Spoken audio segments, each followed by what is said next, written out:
Attention mga SSS members and pensioners. Nako po, magandang balita ang SSS. Binuksan na ito at matutuwa kayo dahil accessible po sa healthcare service.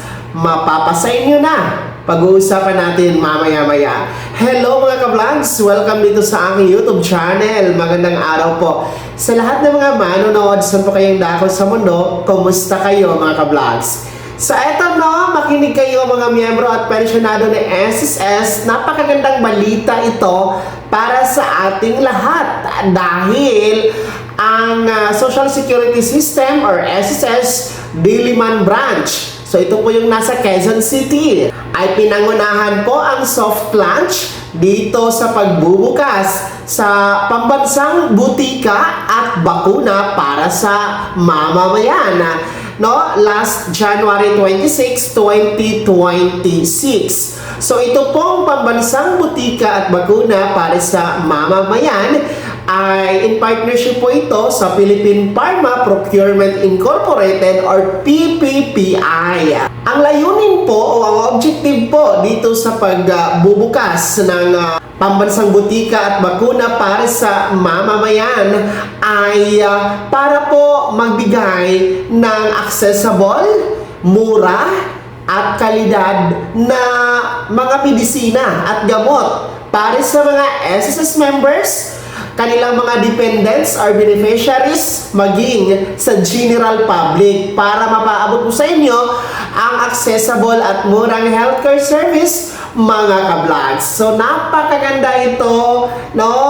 Ang natura pong pag soft launch ng pambansang butika at bakuna para sa mamamayan ay pinangunahan po ng ating Chief Executive Officer at Chairman po ng SSS sa si Mr. Joseph D. Claro, maging ng Presidente po ng Philippine Pharma Procurement or PPPI mga ka-vlogs. So ito po ay isang commitment ng SSS na magbigay po ng proteksyon sa bawat Filipino members, no?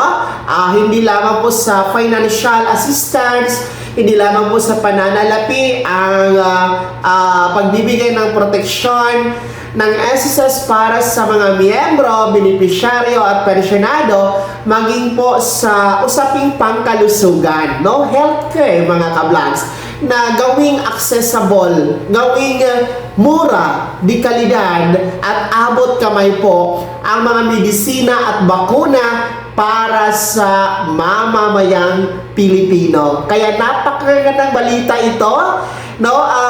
I think una ito sa Diliman branch, no? SSS Diliman branch. So we believe, no? I believe na marami pang mga branches ni SSS ang magkakaroon ng pambansang butika at bakuna para sa mamamayan, no? I think kung ito po ay maisasakatuparan sa lahat ng branches nationwide, nako po, check po ang ating mga miyembro, no, sa SSS ay ito po'y magiging daan, no, para po sa pag-angat ng bawat miyembro, dependents, beneficiary at pensyonado ng SSS. Kaya congratulations po SSS, no? Dyan sa Diliman branch, no? Congratulations dahil soft launch pa naman po yan, and we hope marami po makaka-avail sa murang medisina, murang bakuna, at marami po ang makaka-avail dyan mga vlogs, and we hope also again na dapat magkaroon din po ng ganito na pambansang butika at bakuna para sa mamamayan sa lahat ng mga branches ni SSS nationwide. Kaya naman mga SSS members and pensioners, mga beneficiaries, ano po yung komento at reaksyon sa balitang ito? Kayo ba ay nagagalak dito sa pagbubukas ng SSS ng pambansang butika at bakuna para sa mamamayan? Ibahagi niyo po yung komento at reaksyon sa balitang ito sa comment section na nasa baba. Pakilakip ng bumbalan at kung taga saan kayo para alam ko kung saan naaabot ang ating videos mga ka-vlogs. Anyway, shout out po sa mga taga-Italy, sa mga taga-Australia, at iba pang country po outside the Philippines. Saka po, thank you so much sa inyong panonood mga ka-vlogs. At syempre, yung mga taga dito sa Pilipinas, mula Batanes hanggang hulo, shout out po mga ka-vlogs. Kung bago ka pa lang sa aking channel o di kaya di ka pa nakasubscribe, i-click niyo muna ang subscribe button na nasa baba. Huwag kalimutan na pinutin ang notification bell, ilagay sa all para una ka sa mga balitang i-upload ko. Maraming salamat po. God bless. Mag-ingat mga ka-vlogs.